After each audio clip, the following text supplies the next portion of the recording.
Eric Abelos here, and I am at Grizzle T Dog and Sled Works with Chris. Chris, how are you doing today? Doing awesome. The sun's shining. We got a little snow. What could be wrong, huh? It's a beautiful day. What am I standing next to here? You're on a dog sled, Eric, if you can believe it or not. I do believe it. So how many of these do you guys have?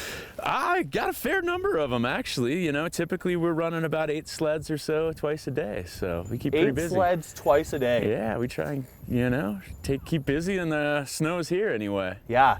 And how many dogs do you guys have? Right now we've got about 98 dogs. 98 dogs. Yeah. And you got a name for each of every single one of them? You're going to find it's all pretty important to what they do. You know, they all got their own personalities, their own way of going. So, yeah, it's kind of like having one large football team that all has different players and positions and that kind of stuff. It's incredible. And so they each have their own positions, you said. So, like, is there one that's always in the front of the pack, or are they like... Not, I mean, you know, that used to be kind of a more traditional thought was, you know, you had one main lead dog. The problem is, you know, if they get injured or something happens and all of a sudden you don't have much left. So, you know, we kind of try and rotate everybody through, you know. We definitely have some dogs that lead much better when conditions are tough and challenging. And then, you know, when it's easier, we try and bring some of our puppies up and introduce them to the program and figure out who the next superstar is, you know? That's awesome. Yeah. I've never done this before. Is it possible that, like, as a newbie, I could be the one, like, running the ship here, or are you going to put me in here? You're talking about it, Eric. That's what we do, is bring people out and teach them to drive teams. So, you know, it's kind of an active, hands-on thing, and that way you get kind of a good idea of what these dogs are about, you know? Because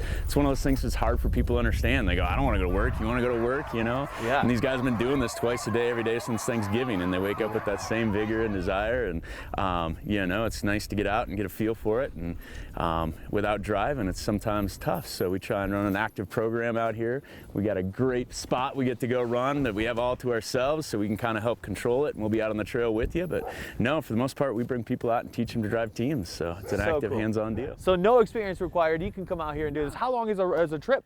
So we run a 12.5-mile trail. Ends up being about a 2-hour trip as far as on sled time. Typically the way it works is there's 2 people per sled. So one person drives, one will ride, and then halfway through they can stop and switch. They both get a chance to drive if they're both adults, you know. For the younger kids, you know, typically what we do is we consider anybody over 80 pounds to be an adult and drive part of the trip. For the littler kids, you know, if their mom and dad can prove some competence out here, they can hop on the back with them. They just don't have enough weight to drive by themselves for what we got going.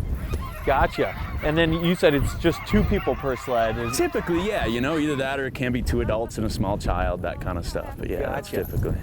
So Chris, it's a beautiful day today, but I'm still having to wear my hat and gloves. What other equipment should people You know, typically bring? what we're asking people to do is wear what they'd wear to go skiing, you know, hats, gloves, sunglasses or goggles for sure, because the weather always changes in a heartbeat out here.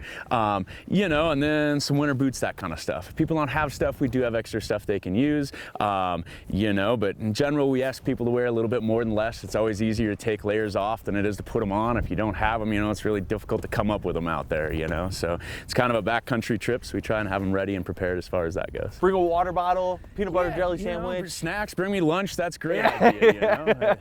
That's awesome. Not say no, but yeah. And you guys are really close to Steamboat. It is not, it took me 20 minutes to get out here. Yeah, we're about 11 miles from downtown, so you know, you get great views of the mountains still out here, and you know, you get some privacy where we get a bunch of space to go out and not see anything. That's awesome. And then how are people booking with you guys? Well, you can either call us directly, you know, and you're either going to deal with my wife Sarah or I answering the phone. If not, leave us a message, either that or you can book online and we'll get you taken care of that way. And what is the phone number? It's 970-870-1782. Excellent. And the website?